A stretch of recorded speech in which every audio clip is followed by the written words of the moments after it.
जब हम पूर्ण हो जाते हैं तो अपने आप हमारा निश्चय प्रकट हो जाता है। जैसे घड़ा जब भर जाता है तो अपने आप छलक जाता है।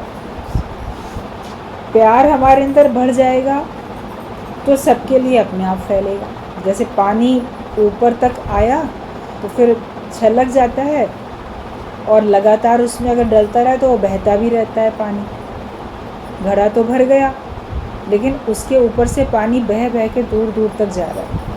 ऐसे ही आपके हृदय का पात्र प्रेम से इतना भर जाए और भरता ही चला जाए तो सबके लिए अपने आप बहता जाएगा। प्रेम बहने लगा हर किसी के लिए।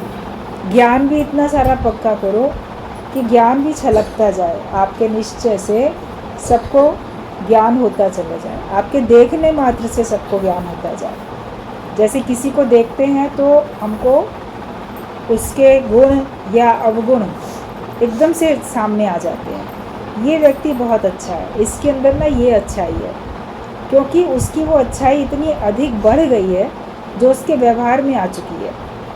तो उसको देखकर ही आपको वो वाला गुण उसका विशेष तौर पे याद आ जाता है। ऐसे किसी के अंदर अवगुण बहुत होते हैं, और जो जो अवगुण उसके बहुत अधिक बढ़ जाते हैं तो उस व्यक्ति को देख के ही आपके अंदर उसके अवगुण याद आते हैं। ये व्यक्ति ना बड़ा मक्कार है, ये व्यक्ति बहुत झूठा है, ये व्यक्ति ना चुगलखोर है, ये व्यक्ति ना चोरी करने वाला है, या कोई और क्रिमिनल होते हैं तो उनका तो नोन होता है, ये हत्यारे हैं, ये स्मगलर हैं, ये ऐसे हैं। तो उनकी बुराई इतनी बढ़ गई है कि उसी से ही उनकी पहचान बनती है। अपनी पहचान बनाओ, किस चीज़ से बनाना चाहते हो।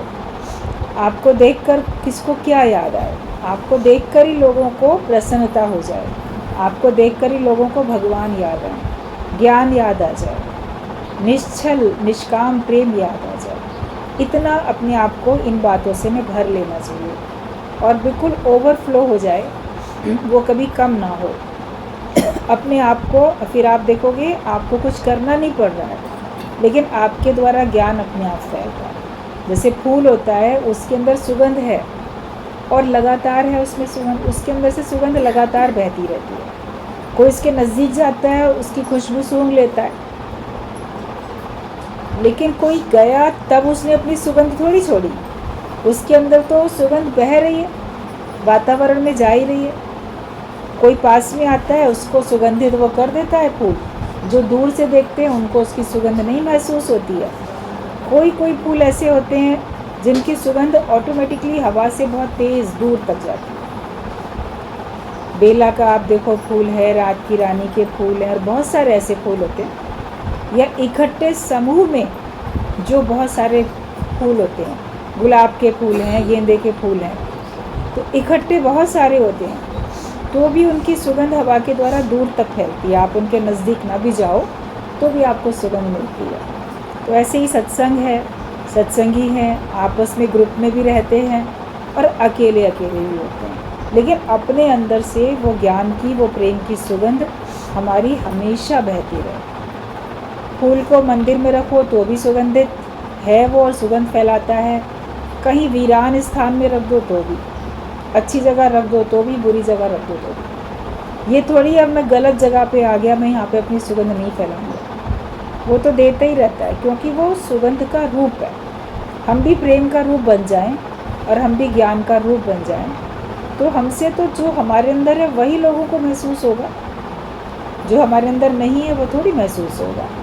तो अच्छाइयों से ही भरो, प्रेम से भरो, ज्ञान से भरो अपने आप को, और परिस्थिति कैसी भी आए ज्ञान पक्का करो, वरना परिस्थिति आने पे आपसे ज्ञान भूल जाता है।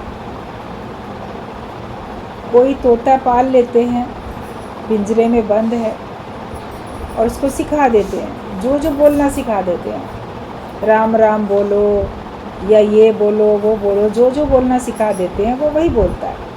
मान लो भगवान का नाम उसको सिखा दिया, मिट्टू राम राम बोलो, तोता राम राम बोलो, तो ऐसे राम राम बोल रहा है, आराम से बैठा गा रहा है राम राम राम राम। लेकिन उस कमरे में या बाहर अचानक से कोई बिल्ली आ जाए तो बिल्ली तो उसकी शत्रु है, उसको पता है ये तो मुझे अभी झपट के खा जाएगी। हालांकि वो पिंजरे में है, और ऐसा है कि बिल्ली उस तक नहीं पहुंच सकती है। लेकिन बिल्ली को देखते ही तोता क्या करता है, वो डर के मारे चिल्लाने लगता है, उसकी अपनी टें टें बोली निकलने लगती है। उस समय वो राम राम बोलना भूल जाता है। उसका मालिक भी उसको आके कहेगा ना, नहीं नहीं डरो नहीं, राम राम बोलो, तो उस समय जब तक बिल्ली उसको दिखती रहेगी वो घबराहट में राम राम नहीं बोलेगा। वो डर के मारे अपने को बचाने के लिए बचाओ बचाओ चिल्लाएगा, समझो एक तरीके से अपनी भाषा में। जो डर के कारण उसकी बोली है वही निकलेगी। परिस्थिति आई, जैसे बिल्ली आई, ऐसे हर एक के जीवन में परिस्थिति आती है। ऐसी परिस्थिति जो उसको नुकसान पहुंचाएगी। अच्छी परिस्थिति में तो वो हर एक के आगे भगवान का नाम लेता है, आत्मा का निश्चय रखता है। लेकिन जो ऐसी विकट परिस्थितियां आती हैं उसमें ज्ञान भूल जाता है, और ज्ञान भूल के हम अपनी जीव भाव वाली बोली बोलने लगते हैं। तो ये क्या है? पक्षी से तो बेहतर है ना हर एक कोई। अपने आप को पक्षी से तो उत्तम जानो कि परिस्थिति कैसी भी आए, मेरे अंदर से ये आत्मिक निश्चय ही निकले। अब मैं जीव भाव की बोली बोलना भूल गया हूँ। तोता तो अपनी भाषा नहीं भूलता है, वो अपनी टेंटें याद रखता है। जब तक हम पूर्ण नहीं होते हैं तब तक हम भी अपनी मैं याद रखते हैं, जीव भाव वाली मैं हम याद रखते हैं। लेकिन वो हमको भुलानी है। ये देह मैं नहीं, ये आत्मा हूँ, मैं ब्रह्म हूँ, ये इतना पक्का हो जाए कि मैं कभी तीनों कालों में देह था ही नहीं। ना मैं देह पहले था, ना अभी हूँ, ना मैं आगे रहूँगा। जब ये पक्का होगा तो आपके अंदर से विकट परिस्थिति आने पर भी भगवान का नाम ही निकलेगा, आत्मा का निश्चय ही सामने आएगा। हमेशा एकदम याद आएगा किसको कहा, किसने कहा, किसको कहा, किसको ये बात लगी, किसका नुकसान हुआ। मुझ आत्मा का तो कोई नुकसान नहीं होता, मुझ आत्मा को तो कोई कुछ कह ही नहीं सकता, मुझ आत्मा को कोई चीज़ असर कर ही नहीं सकती सांसारिक, मुझे अपने निश्चय से कोई गिरा ही नहीं सकता है। ऐसे में उस परम पद में इतना दृढ़ता से स्थित हो जाऊं। ये मेहनत एक बार जो कर लेता है फिर वो हमेशा उसी भाव में रहता है। अपने ऊपर थोड़ी कृपा करो, जो बीच बीच में फिर बेभाव में आ जाते हो, क्योंकि माया का संग अधिक करते हो। माया का संग, माया वाले लोगों का संग, जीव भाव की बोली लोग बोलते हैं, आप वही अधिक सुनते हो। 1 घंटा सत्संग सुना अपने कानों से और बाकी 23 घंटा माया की बातें दिमाग में चलेंगी, और जब तक जागते हो तो कानों से आप परिवार वालों के बीच में बैठोगे, वो तो जीव भाव वाली बोली बोलेंगे, तो उसका असर आपके ऊपर अधिक होता है। लेकिन अब अपने को ऐसा बनाओ कि मैं चाहे थोड़ी देर भी सत्संग सुनूं, उसका मनन करते रहें, उसका अभ्यास करते रहें, तो चाहे बाकी घंटे उन लोग के बीच बैठेंगे भी तो भी हमारे ऊपर उनका असर नहीं होगा। और ये हर एक को कोशिश करनी है कि अधिक से अधिक समय सत्संग में रहे, सत्संगियों के बीच में रहे, ज्ञान को ही सुने, अपने मुख से ज्ञान की ही चर्चा करे। ये अभ्यास है। जितना अधिक आप अपने मुख से ज्ञान की चर्चा करोगे, जिसके साथ भी बैठे हो उसके साथ ज्ञान की तो चर्चा करो, और अकेले हो तो अपने मन से भी, अपने स्वयं से भी ज्ञान की चर्चा करो। अपने को ज्ञान के शक्तिशाली विचार दो जिससे तुम्हारे अंदर शक्ति आए। अपने को कमज़ोरी का ख्याल नहीं दो, अपने को हमेशा मजबूती का ख्याल दो। ये आपके ऊपर डिपेंड करता है। फिर आप देखोगे कि आपका जीवन सचमुच में बन रहा है और पूर्णता की ओर जा रहा है। जो बच्चा पहले पढ़ाई पूरी कर लेता है और पास भी होता है, फिर वो बाद में टीचर भी बन जाता है। अगर वो टीचर बनना चाहता है तो पहले उसने अपनी पढ़ाई पूरी की, अपनी पढ़ाई में अपनी डिग्री ली, पास हुआ, और बाद में वो पढ़ाने भी लग जाता है। पहले स्टूडेंट था, अभी वो टीचर बन जाता है। तो गुरु भी जब हम लोग आते हैं तो पहले एज ए स्टूडेंट हम लोग को शिक्षा देता है, और फिर वो हमको टीचर भी बना देता है कि चलो तुम भी सबको सिखाओ। हमारे सामने ही सिखाओ जाके। कोई कमी होगी तो उसको ठीक करेंगे, कोई कर्तापना आएगा, कोई अहंकार आएगा तो उसको भी दूर करेंगे। गुरु के सामने अपना कार्य करना शुरू करो, और गुरु तो चाहता है कि उसके सामने सब अपने अपने पैरों पे खड़े हो जाएं।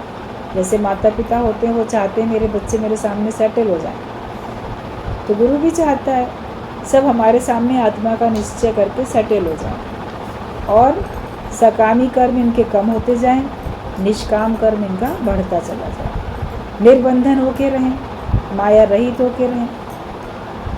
यही तो एक आस होती है गुरु को भी, हम निर्विकारी होके रहें। तो गुरु जब हमको हर प्रकार की प्रसन्नता अपना ज्ञान देके दे देता है, तो हमें भी अपना निश्चय उसके सामने दिखा के उसको प्रसन्नता देनी चाहिए। तो और जिसकी अमानत तुम्हारे पास होगी वो आके ले जाएगा। तुम अपना देने का कार्य करते चले जाओ, जिसकी अमानत होगी वो ले जाएगा। लेकिन देते समय भी ये ख्याल रखो कि मैं अपने को ही सुना रहा हूँ। जैसे अभी गुरुजी ने कहा कि अपने को ही बनाओ, एक अपने को ही सुनाओ, अपने को ही बनाओ। बाहर से सुनने वाले बहुत दिखेंगे, लेकिन वो पता नहीं कब तक है। कभी तुम्हारे साथ रहेंगे, कभी तुमको छोड़ के भी चले जाएंगे। फिर तुम्हारी खुशियाँ अगर उन पे आधारित होंगी तो उनके जाने तुमको दुख होगा। मेरा सुनने वाला, मेरा शिष्य मेरे को छोड़ के क्यों चला गया? तो तुमने उससे आधार ले लिया था। इसलिए आधार किसी का भी नहीं लो, प्यार सबको दो, ज्ञान सबको दो, मगर अपने मन को पहले दो ज्ञान कि आया हूँ जग में मैं ही एक अकेला, और मैं जो भी कुछ मेहनत करता हूँ वो अपने को पूर्णता में लाने के लिए करता हूँ। निमित्त मात्र बनाया भगवान ने आपको दूसरे के लिए, लेकिन हकीकत में आपको अपने लिए ही मेहनत करनी होती है। तो ये समझो कि जिसकी अमानत होगी वो आपके पास आके आपसे ज्ञान लेके जाएगा। बाकी आप अपने आत्मिक निश्चय में रहो। ज्ञान में करना ना करना कुछ भी नहीं है। मैं ये करूं, मैं ना करूं, ऐसा कुछ भी नहीं है। कोई हार्ड एंड फास्ट रूल नहीं है कि आपको ये करना ही है या आपको ये नहीं करना है। ज्ञानी कुछ भी कर सकता है, वो करे या ना करे, वो अपने स्वार्थ के बिना है। उसका अपना कोई स्वार्थ नहीं है। भगवान उससे जो उचित समझता है वो उससे कार्य करा लेता है। इसलिए ज्ञानी के कर्मों में कोई दोष नहीं निकाल सकता। उसके कर्म में कोई भी दोष नहीं होता। वो जो चाहता है भगवान उसके द्वारा कराता है। वो भगवान के हाथों की कठपुतली हो जाता है, या भगवान के हाथों में से कार्य होने वाला यूज़फुल हैंडल बन जाता है। जैसे परमात्मा चाहते हैं उससे वैसे ही कार्य ले लेते हैं। और वो अपनी धीरज में, अपनी शांति में रहता है, अपनी मन की शीतलता में रहता है। उसके अंदर ठंडक रहती है, उसके अंदर किसी प्रकार की आग नहीं होती, किसी प्रकार की गर्मी नहीं होती। जगत में तो बिना आग जले संसार है। बाहर से आग नहीं दिखती, अंदर उसको आग लगी रहती है। जो गर्मी रहती है, जो आग उसको भी जलाती है, उसका भी नुकसान पहुंचाती है, और उसके संपर्क में आने वाले दूसरे लोगों को भी नुकसान पहुंचाती है। तो अपनी शीतलता में रहो, अपनी शांति में रहो, और भगवान का यूज़फुल हैंडल बन के रहो। बादल पानी से भारी होकर बरस जाते हैं, तो तुम ज्ञान से अपने को भरो, इतना भरो कि भारी होकर बरस जाओ। जैसे कि तुम ज्ञान अपने पास रख ना सको, तुम किसी को बताए बिना रह ना सको, किसी को सुनाए बिना रह ना सको। लगे कि नहीं हम इसको बताएं, हम इसको सुना दें, आगे कोई उससे लाभ लेना चाहेगा यार, लेगा, नहीं लेना चाहेगा नहीं लेगा। लेकिन जैसे कभी होती है ना, बहुत खुशी होती है किसी बात की, आपको लगता है कोई मिले तो उसको बताएं, देखो मेरे को ना ये चीज़ मिल गई जिससे मुझे इतनी खुशी मिल रही है। अपनी प्रसन्नता भी आप शेयर करना चाहते हो, या दुख बहुत है वो भी शेयर करना चाहते हो, बहुत दुख है किससे कहूँ, कोई तो हो जिसको मैं कह दूँ। मन में किसी प्रकार की उलझन है, परेशानी है, वो भी आप किसी को बताए बिना रह नहीं पाते। तो मन में ज्ञान इतना अधिक हो जाए कि उसको ही बताए बिना ना रह पाए। फिर जो आपको लगेगा सुपात्र आप उसको बताओगे, क्योंकि अपना दुख या अपना सुख या अपनी उलझन, अपनी परेशानी भी किसी सुपात्र को ही तो बताते हो।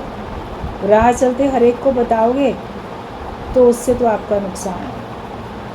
अपने सुख बताओगे तो भी नुकसान है, अपने दुख बताओगे तो भी नुकसान है। इसीलिए जो योग्य उचित होता है उस बात के सुनने के लिए उसी को बताई जाती है बात। तो ज्ञान की भी चर्चा जो योग्य हो, उचित हो, जिनके साथ चर्चा करना, आप उनके साथ ज्ञान की चर्चा करो और कोई ना कोई ढूंढ लो। जब आप सुनाते हो किसी न किसी को तो उसमें कोई इंटरेस्ट लेता है, कोई इंटरेस्ट नहीं लेता है। जो थोड़ा भी लेता है आप उसको सुनाओ, 5 मिनट 10 मिनट अपने खुद जाके या फ़ोन से आप उससे बात करके ज्ञान की चर्चा करो।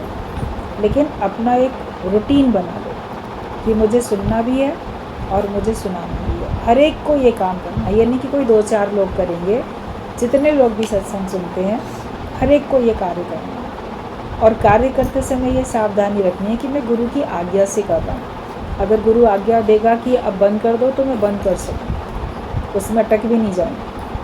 और ये मैं दूसरे को नहीं, मैं अपने को ही सुना रहा हूँ। ये हमें अपने अंदर पक्का कर लेना चाहिए, तब वो कार्य आपको बांधेगा नहीं। गुरु का काम है तुमको प्रेरणा देना, उसका कर तो काम प्रेरणा देना। अरे तुम करो, तुम कर सकते हो, जितना सुना है उतना सुनाओ। अपने अड़ोस पड़ोस में, अपनी सहेलियों में, अपने संबंधियों में उनसे ज्ञान की चर्चा करो। कोई लोग आपको अच्छा बोलेंगे, कोई बोलेंगे अरे कहाँ किस चक्कर में पड़ गई तुम, अभी से तुम सत्संग के चक्कर में क्यों पड़ गई हो। बोलो यही राइट एज है मेरी सत्संग में जाने की, ताकि मैं समझ जाऊं तो आगे मुझे किसी प्रकार की परेशानी न हो, आगे किसी प्रकार की समस्या में मैं घिर न जाऊं। जिसको पहले से हर बात का पता होता है वो किसी न किसी उलझन में जब आएगा तो उससे सुलझ जाएगा बड़ी जल्दी, उस समस्या का समाधान कर पाएगा। लेकिन लोगों को जब परेशानी होती है, आग लग जाती है, उस समय अगर कुआं खोदें पानी डालने के लिए, आग बुझाने के लिए, तो कितना टाइम लगेगा। पहले से आपके घर में कुआं खुदा हुआ है और पानी आपके पास भरपूर है, तो जैसी आग लगेगी आप तुरंत पानी निकाल के डाल दोगे। आजकल तो बिजली से सब हो जाता है, बोरिंग से आप एक बटन ऑन करो झट पानी आ जाएगा, या हैंड पाइप है उससे भी आप जल्दी निकाल पाते हो। नहीं है तो चलो बाल्टी से ही आप कुएं से डाल के निकाल तो लोगे, कम से कम पानी खींच तो लोगे पानी। तो दुखों की आग तो कभी भी लग सकती है, उसके लिए पानी तो पहले तैयार करके रखो।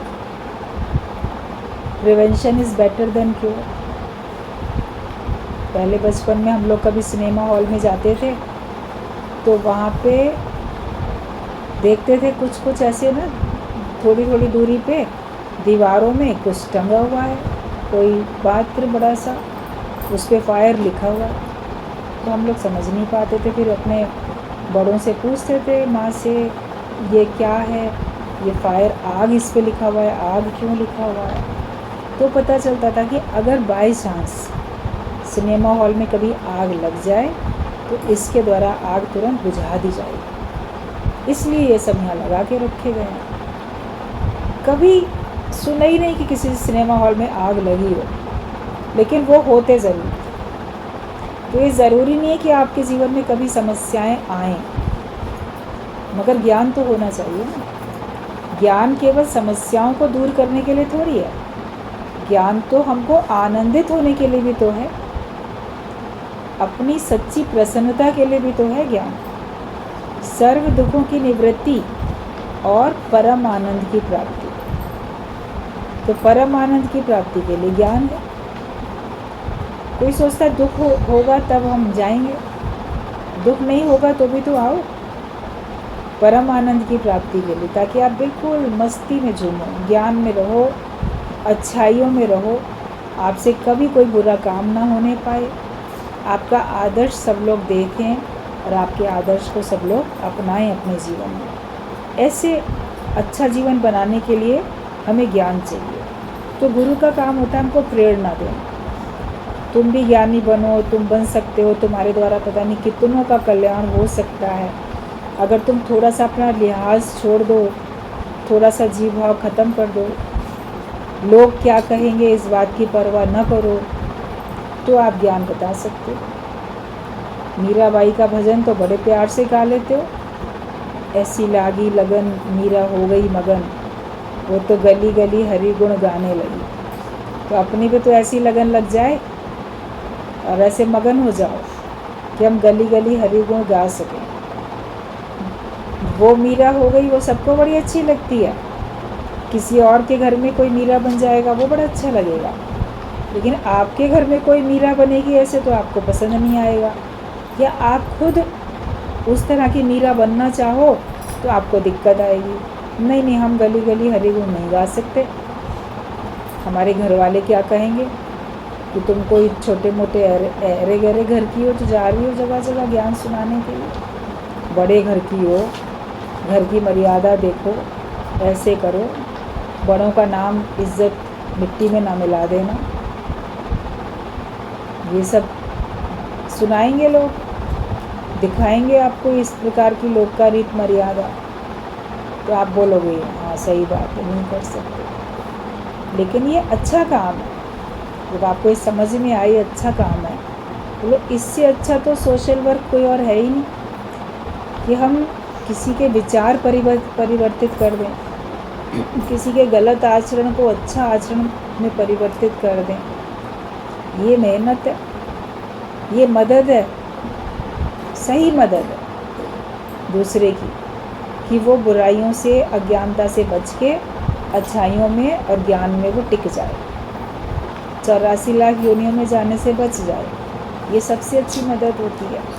तो इसके लिए थोड़ा सा अपने सुखों की कुर्बानी करनी पड़ती है और अपनी लाज शर्म लिहाज मर्यादा ये सब हमको छोड़नी पड़ती है, जीव भाव छोड़ना पड़ता है। जब तक जीव भाव है तभी तक तो ये सब बातें हमको लगेंगी। जब आपके अंदर जीव भाव नहीं था तो कुछ भी नहीं लगेगा। बोलो ठीक है, गए थे, सुना के आ गए, किसी के घर का पानी भी नहीं पिया।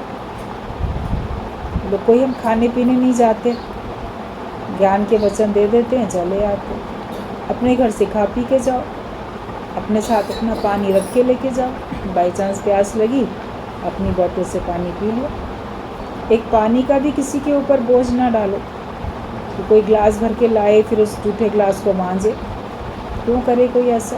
इतनी भी सावधानी रखो और ज्ञान सुनाओ, फिर आप देखोगे सभी लोग आपकी कितनी वास्तव में इज्जत करते हैं, मान सम्मान करते हैं और शुक्राने गाते हैं। ज्ञान एक दूसरे से ही तो फैलता है।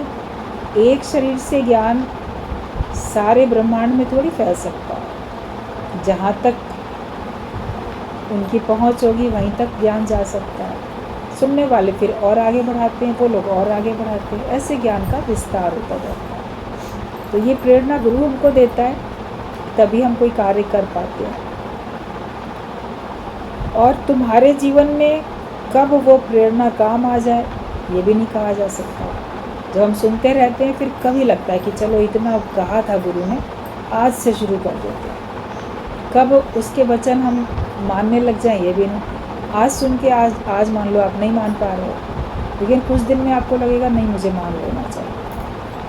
अभी नहीं मान पाते तो मन तैयार नहीं है उस बात के लिए, लेकिन ज्ञान सुनते सुनते मन मजबूत होता है, तैयार हो जाता है, तो आप निष्काम कार्य करने के लिए फिर आगे बढ़ जाते हो। और ये नहीं बोलो कि मैंने दिया, बोलो सब जो मिला है मुझे परमात्मा से मिला और जो मिला मुझे गुरु से मिला। सागर कभी नहीं बोलता कि मैं पानी देता हूँ। सूरज अपने आप पानी सोख लेता है। समुद्र का पानी कहाँ जाता है? बादलों के द्वारा हमारे को ही मिलता है, और सूर्य की किरणें वो पानी सोख लेती हैं। तो समुद्र थोड़ी बोलता है कि मैं सूरज को पानी दे रहा हूँ, वो देने वाला है ही नहीं। सूर्य की किरणों में इतनी ताकत है कि वो उसमें से पानी खींच लेती है और ऊपर पहुँच के वो बादल बन जाते हैं। और वो बादल फिर क्या होते हैं? बरसते तो धरती पर ही है ना। तो समुद्र का पानी फिर मीठा होके सब धरती पे पहुंच जाता है, हरियाली छा जाती है आपके खेतों में और हर जगह पे। उस पानी की कितनी ज़रूरत होती है। वैसे आप कितना भी पानी ले लो, नदियों से, नहरों से, नलकूपों से, कुएं से, लेकिन फिर भी बारिश की तो आवश्यकता होती है। अगर कभी बरसात ना हो तो सब कहते हैं सूखा पड़ गया जी बारिश। तो कितना भी अलग तरह से पानी लिया जाता है, लेकिन फिर भी हमें बारिश के पानी की ज़रूरत होती है, और वो कार्य जैसे सूर्य करता रहता है। वही बोलेगा ऑटोमेटिक हो रहा है। प्रकृति में जो कुछ होता है वो सब अपने आप ऑटोमेटिक होता है, उसमें कोई अहंकार नहीं करता। तो सागर कभी नहीं बोलता कि मैं पानी देता हूँ, सूरज तो अपने आप पानी सोख लेता है। और सब नदियाँ सागर में समाने के लिए उत्सुक रहती हैं। वो चाहती हैं कि हम सागर तक पहुँच जाएं। नदियों की जो दौड़ होती है ना, सागर की तरफ होती है। सारी नदियाँ ये चाहती हैं। और कुछ छोटी नदियाँ होती हैं जो खुद वहाँ तक नहीं पहुँच सकती, तो वो अपने आप को किसी बड़ी नदी में विलीन कर देती हैं। फिर उस बड़ी नदी की सहायता से वो वहाँ पहुँच जाती हैं। अकेले से नहीं पहुँच सकती थी, उनके पास पानी कम था, वहाँ तक नहीं पहुँच सकती, सूख जाती जाते जाते। लेकिन वो अपने पानी को, अपने आप को, जहाँ जहाँ बीच में कोई बड़ी नदी मिल जाती है वहाँ संगम हो जाता है, वो उसमें अपने आप को मिला देती हैं, और फिर वो उसकी सहायता से वहाँ समुद्र तक पहुँची जाती हैं। तो हम भी गुरु की सहायता से, सबकी सहायता से भगवान तक पहुँच जाते हैं। कैसे न कैसे हम पहुँच ही जाते हैं। तो तुम सागर बन जाओ, और सागर बनो और तुम परमात्मा में समा जाओ, और परमात्मा तुम में समा जाए। अपने को ऐसा बना लो, गहरा अपने को ऐसा बनाओ, विशाल अपने को ऐसा बनाओ। एक हद में नहीं रहो, बेहद में आ जाओ। तो तुम्हारे अंदर जो आकर्षण होगा उससे सब लोग अपने आप खिंच खिंच के चले आएंगे, जैसे नदियाँ खिंच खिंच के आ जाती हैं। और फिर अपने को परमात्मा में समाहित कर दो। ज्ञानी केवल अपने को बनाता है, वो निंदा स्तुति में दुखी नहीं होता। हर एक का मन, निंदा होती है तो बड़ा दुखी हो जाता है, और प्रशंसा होती है तो बड़ा खुश होता है। लेकिन ज्ञानी हर समय अपने को बनाने में लग जाता है। वो ना निंदा में दुखी होता है, ना प्रशंसा में सुखी होता है। तो निंदा करने वाले अपना कर्म बना रहे हैं या अपने हिसाब से देख रहे हैं, क्योंकि ज्ञानी कोई निंदनीय कार्य करता ही नहीं है जो उसकी निंदा हो।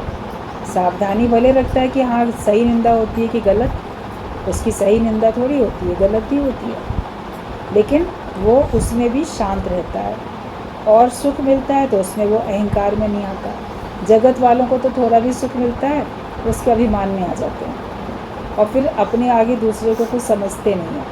मेरे पास ये भी है, मेरे पास वो भी है, मैं इतना ऊंचा उठ गया, फलाना तो ऐसे ही है।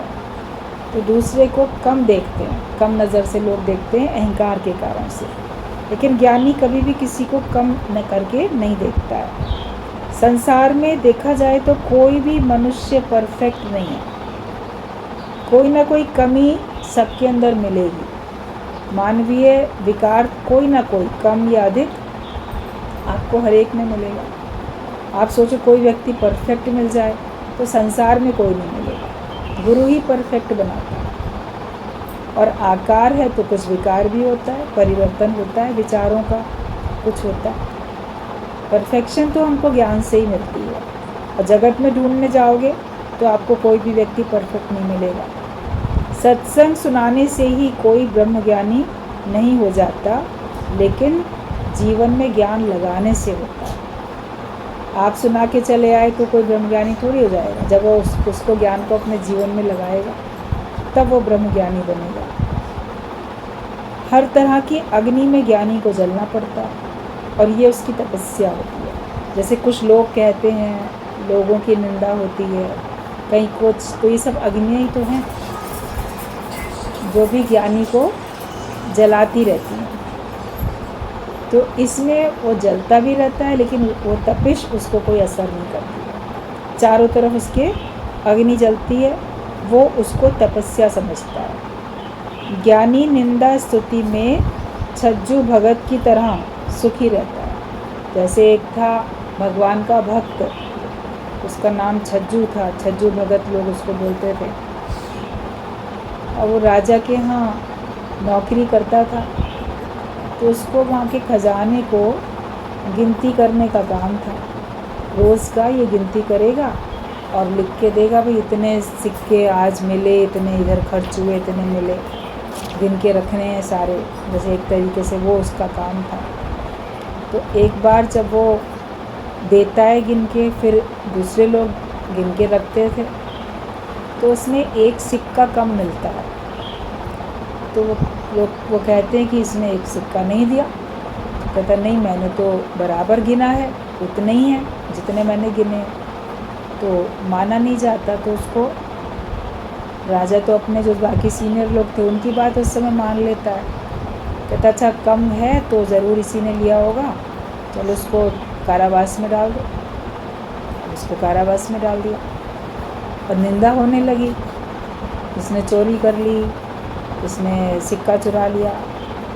अब क्या होता है, फिर उनकी गिनती, फिर बाद में राजा कहता है एक बार फिर से गिनो। जब फिर से गिनते हैं तो पूरे होते हैं वो, क्योंकि दूसरे ने जो गिना उसने गलत गिन लिया था। कभी कभी होता है ना कि गिनती में आप देखो, आप गिन के उतने नोट या किसी को दो, दूसरा बोलेगा कम है, फिर एक बार गिनो, फिर तो कभी आपस में चिपक भी जाते हैं। कभी गिनती करते करते इधर से उधर रखते समय कभी भूल भी हो जाती है, कभी वो कैसे भी हो जाता है। तो बाद में देखा कि गिनती तो पूरी है जितनी उसने बताई थी छज्जू भगत ने। तो उसको कारावास से निकालते हैं, कहते नहीं नहीं तुम्हारी कोई गलती नहीं है, और वो पूरे हैं। दोबारा जब गिना गया तो वो पूरे निकले सिक्के।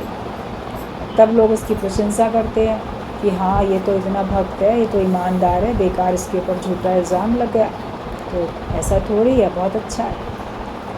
तो वो जब जा रहा होता है अपने घर, तो रास्ते में कच्चा रास्ता था, तो वैसे मिट्टी थी, धूल, एक मुट्ठी उठा के दाहिनी तरफ फेंक दे, एक मुट्ठी उठा के बाईं तरफ फेंक दे, ऐसे कुछ करते हुए जा रहा था। किसी ने कहा छज्जू भगत ये क्या कर रहे हो? तो वो कहता है एक मुट्ठी धूल प्रशंसा करने वालों के मुँह पे डाल रहा हूँ और एक मुट्ठी धूल निंदा करने वालों के मुँह पे डाल रहा हूँ, कि ना मुझे प्रशंसा चाहिए ना मुझे निंदा चाहिए। यही लोग कभी निंदा करते हैं और ये लोग कभी प्रशंसा करते हैं। संसार में आप देखो, वही लोग आपकी निंदा करेंगे और वही लोग आपकी प्रशंसा करेंगे। जो लोग आपको जानते हैं, जो आपको नहीं जानता है वो तो ना निंदा करेगा ना प्रशंसा करेगा, वो आपको जानता ही नहीं। लेकिन जो जानकार होते हैं वही लोग तो निंदा प्रशंसा करते रहते हैं उसी मुख से, कभी अच्छा बोलेंगे तो कभी बुरा बोलेंगे। उसने कहा मन सुनाता है, अगर इसने अच्छा बोला, इसने बुरा बोला, या तब इसने अच्छा बोला था आज बुरा बोल रहा है, या पहले बुरा बोला था आज अच्छा बोल रहा होगा, उनके धक गया, मुझे चाहिए ही नहीं कुछ। तो ज्ञानी को ना निंदा चाहिए ना प्रशंसा चाहिए। अपने मन से पूछ के देखो हमें क्या चाहिए।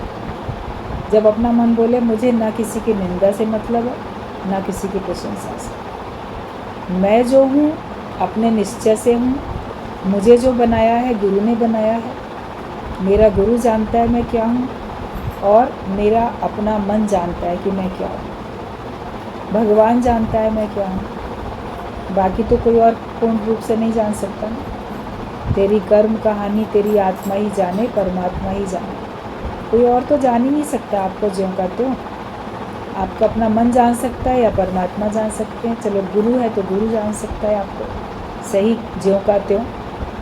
बाकी संसार वालों से आप सर्टिफिकेट लेने की कोशिश मत करो कि वो आपको अच्छा ही बोलें।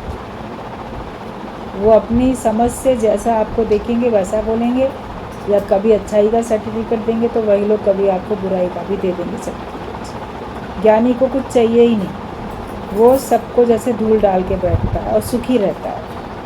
प्रशंसा तो व्यास गद्दी की है, उस पर बैठने से ज्ञान तुम्हारे मुख से निकलता है। जब आप कहीं बैठ के ज्ञान सुनाते हो तो जैसे वो व्यास गद्दी है।